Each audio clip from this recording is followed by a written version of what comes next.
আসসালামু আলাইকুম প্রিয় দর্শক। এখানে হচ্ছে যে ইলিশ মাছ নিয়েছি আমরা। এই ইলিশ মাছটাকে ভুনা করা হবে। তো আমরা এখানে মাঝারি সাইজের ২ টা ইলিশ মাছ নিয়েছি। তো এগুলো কেটে ধুয়ে নেওয়া হয়েছে। এখন রান্নার জন্য তৈরি করা হবে। তো এর জন্য আমরা যে প্রয়োজনীয় মসলা দিয়েছি সেটা হচ্ছে যে পেঁয়াজ, রসুন থেকে শুরু করে যেটা প্রয়োজন হয় সেটা আমরা দিয়েছি। আর ভুনা করা হবে এগুলো। তো চলুন পুরো প্রসেসটা আপনাদেরকে দেখাই।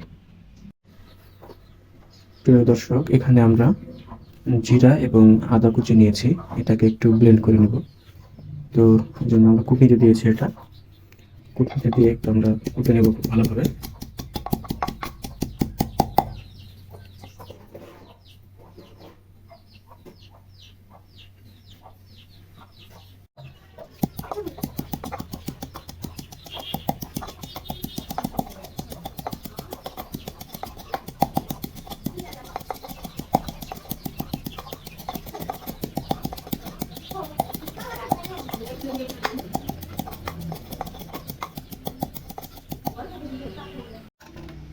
ভিউয়ার্স, এখানে হচ্ছে যে আমরা হালকা তেল দিয়ে দিয়েছি আগে।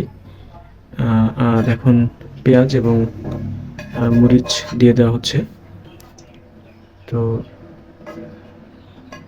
যেহেতু আমাদের মাছ খুব বেশি না, এজন্য যতটুকু প্রয়োজন আমরা এখানে দেখা যাচ্ছে যে মাঝারি সাইজের পেঁয়াজ ৪ টা নেওয়া হয়েছে।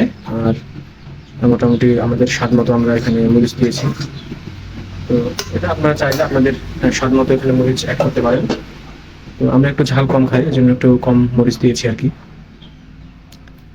তো এখানে তেল, পেঁয়াজ এবং মরিচ দেওয়া আছে। এখন এটা চুলায় দিয়ে আমরা যে মশলাটা করলাম, এই যে কুটনিতে হচ্ছে যে এটা ব্লেন্ড করেছি, এটা হচ্ছে যে আমরা এখন ওর সাথে অ্যাড করে দেবো।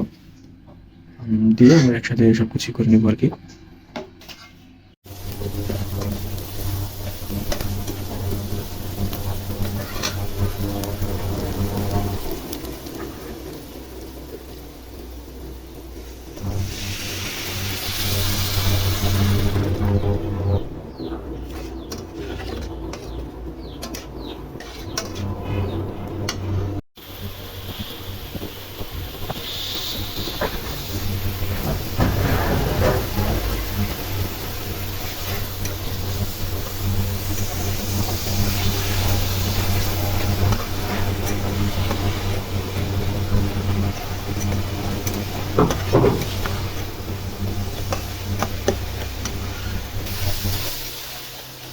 ভিউয়ার্স, আমরা হচ্ছে যে মশলাটা কষিয়ে নিয়েছি খুব ভালোভাবে।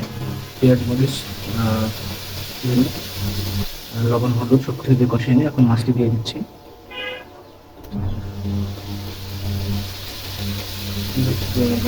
না, এবার আমরা পানি অ্যাড করে দিব এটাতে। আমাদের মশলাটা মাছের হয়ে গেছে।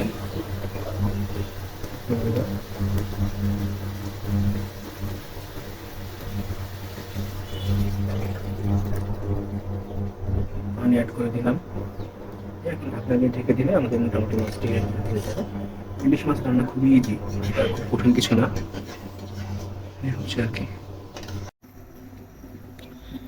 ভিউয়ার্স, আমাদের ইলিশ মাছটি ফাইনালি হয়ে গেছে। এখন আমরা চুলা থেকে নামিয়ে নিয়েছি এবং রান্নাটা দেখছেন মোটামুটি আলহামদুলিল্লাহ খুবই সুন্দর হয়েছে। আসলে ইলিশ মাছ বা যে কোনো মাছ রান্নাটা খুবই ইজি।